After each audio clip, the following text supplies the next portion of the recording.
Okay guys, let's have a little discussion on lure selection for bluffs during the pre-spawn in the wintertime when that water's in the 40s and 50s.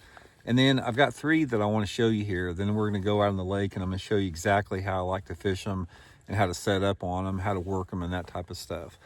But first of all, let's have a little talk about lure selection. When you're determining the bait that you want to fish on bluffs during this time of year, there's a couple different things to consider. Number one, your exact water temperature in correlation with your exact water clarity. Because if you're fishing bluffs, say for example, if the water's 42 degrees and the water visibility is 4 foot of clarity, that's going to be completely different than if you are fishing bluffs when the water temperature's 52, 53 degrees and has some off-colored water to it.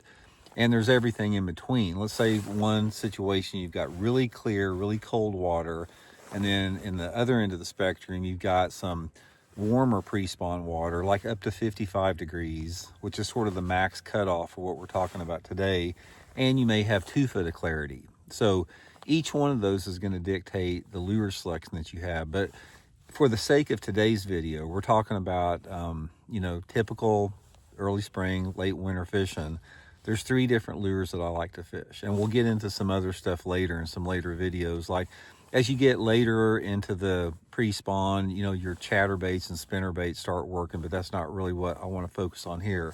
There's 3 primary lures that I like to use in the month of like December, January, February, the frame that we're in right now. Okay, the first of it is a jerkbait. And this is the one that I really like here, guys. This is that Megabass X Nanahan Plus 2. One of the things you're going to find out about jerkbait fishing is the smaller jerkbaits traditionally work better.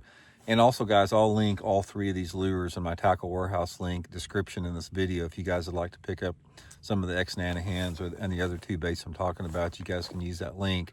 But a jerkbait is going to be probably one of my primary weapons. I mean, this is the bait I really, really like to fish this time of year. You can cover a lot of water with it. Fish really react to it good. I'll show you guys how to set it up. But the one thing that I will tell you is try to go to a more downsized jerkbait, something that's under 4.5 inches long.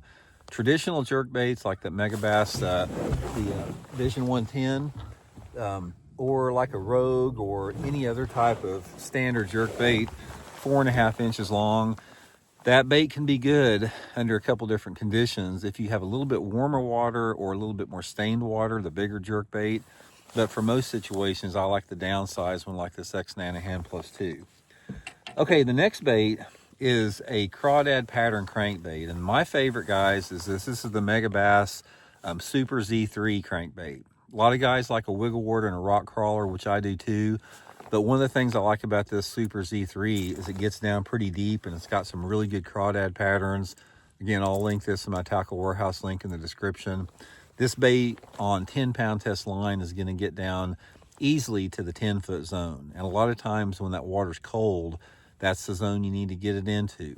And it's got a little bit tighter wobble. I do like the wider wobble of a rock crawler or a wiggle wart once that water temperature gets above 50. But if that water temperature is 50 or below, I like a little bit tighter wobble like the Super Z3. And this time of year, I do prefer some type of a crawdad pattern. So that's my second one. And also, guys, both on the crankbait and the jerkbait, you want to make sure that your bait does not float up. You want to make sure that the bait suspends. So you might take a little suspend strip and put it on the belly or upgrade your hook size, but you do not want a crankbait or a jerkbait floating up this time of year, especially the crankbait. And then finally, and this is for a little bit of a different mood and personality of the fish when they're not chasing, is the Finesse jig. This is my Blaukat Power Finesse Throwback jig, guys, from Cumberland Pro Lures. Living rubber frog hair skirt. You got to have living rubber in the wintertime, guys. That is the key to it. And my Power Finesse Throwback jig is one of the few living rubber. See how that thing undulates there? Look at that skirt there, how it undulates. It has a glow in the water. That'll be in my Tackle Warehouse link in the description too. Any type of a brown or green combination, brown and purple, green and purple, straight brown. I got a Zoom Super Chunk Junior on it. And if these fish are not in a chasing mode, like today, for example, it's bright and sunny, there's not much wind, the Finesse jig is going to be a really key bait, this time of year on bluffs. So those are my three main weapons. Now I will tweak them a little bit. I'll tweak colors a little bit. And like I said, if I get into some situations, say the water's in, you know, in the low 50s, I may change up to like a wiggle wart, some different colors, and move shallower.